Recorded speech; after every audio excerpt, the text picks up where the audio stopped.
Hey everybody, Ian here, artist and game designer for Crimson Keep, and I'm going to get into some of the changes we've been making over the last couple weeks. There's some bigger improvements this time. First of which you'll notice is the inventory, or the user interface. So there's actually some art going on in the behind the icons and where you put items, and we've changed around the health bar a little bit. It used to be in the top left corner. Now it's centered, kind of centered with everything else. Your XP bar is in the bottom left here, and the bottom right is going to be the weapon skill bar that shows how experienced you are with the weapon you're wielding, or the weapon type. And yeah, so I think it looks okay, but we're gonna keep iterating on it and make everything fit and look good by the end, I think. But this is just a start, but I think it looks better than it did for sure. So you also notice I'm holding a new weapon here, just a hatchet, and we have a bunch of new weapons, and we finally have weapon graphic switching. So if I equip the club, you're holding the club. So that's a pretty nice change, because we've been looking at that same sword for about a year. It was getting pretty old. So this is pretty cool. Along with let me do a little fighting here real quick. Get hit by him. I wanted to show off weapon abilities. So if you look right here, you'll notice that we have, that says right mouse button. So each weapon has an associated ability with it that gets equipped to your right mouse button when you equip that weapon. If you don't have a weapon, that's still there. I think that's because there's a default weapon type, which is your fist. So your fist can also have a weapon ability associated with it. But anyway, each weapon type will have a different right-click ability. This will be kind of like just like an alternate attack. Some of them will use mana, so they'll use up this power. So you'll, like every other ability in the game, you'll have to kill enemies to restore the power to use that ability. I think some will just be free, and that might change over time. But along with that, we also have two-handed weapons. And you'll notice that the animation sets change depending on what kind of weapon type it is. So we have this is the walking animation for the two-hand weapon. If we equip a one-hand weapon, it's a different, or let me equip the hatchet, it has a different walking animation. So now we can set up animations for each weapon type. I think it's using the same attack animation right now, just because I haven't made another one. But it has a different idle and a different walking animation. So that's pretty cool. And we're going to have, each weapon is going to have kind of a different speed, range, and of course different weapon ability.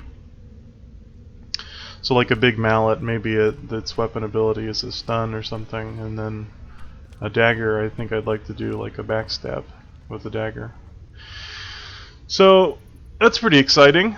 But we also now have ranged weapons, which that's a pretty cool thing to have. People have been asking about that, when's there going to be a ranged weapon. So you've got a wand now, and it works basically the same way as like the weapon skill part of it works the same way.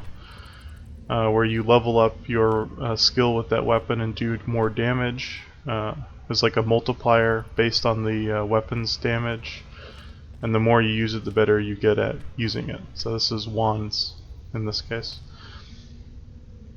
Well, one thing you'll notice is that when you walk and then attack, you get slowed down when you use a wand. And this is so that you can't endlessly kite enemies so easily, which would be really easy if you could just run around. And this is something that a lot of games do, and I also started to apply this to melee weapons recently, where you get slowed down when you use a melee weapon. And it kind of,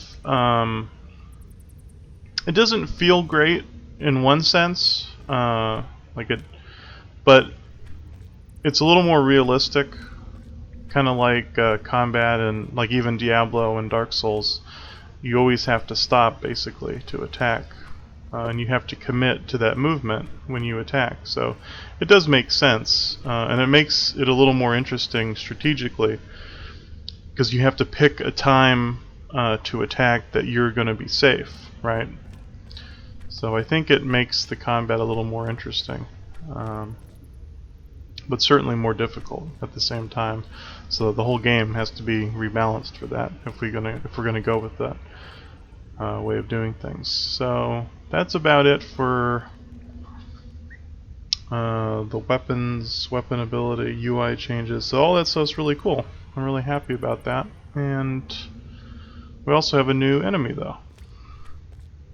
I'll show you that. Put him over here. He's called a Lich.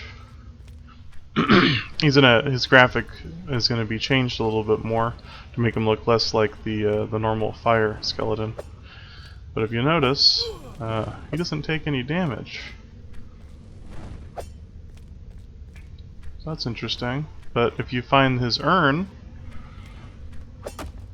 it kills him. So he has his soul is tied to an object in the real world that has to be destroyed to do damage to him. So this will be a pretty interesting enemy, I think. Like especially if we make the urn a little harder to find. But I think it'll be cool because basically he's gonna spawn in a room with an urn randomly, and you have to find his urn, and you can stun him and you can crowd control him if you want, but you can't do any damage to him. So I think it'll be a pretty cool enemy when we're done with it. I'll make him look cooler, and we gotta probably change his attacks a little bit. We're gonna work on it, but I think it's a pretty cool idea. So that's about it. This is a new loading screen too. We keep working on that, but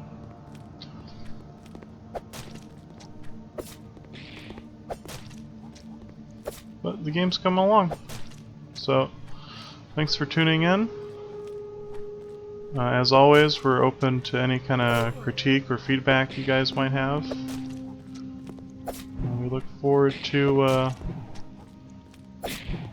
putting this game in your guys' hands. So thanks.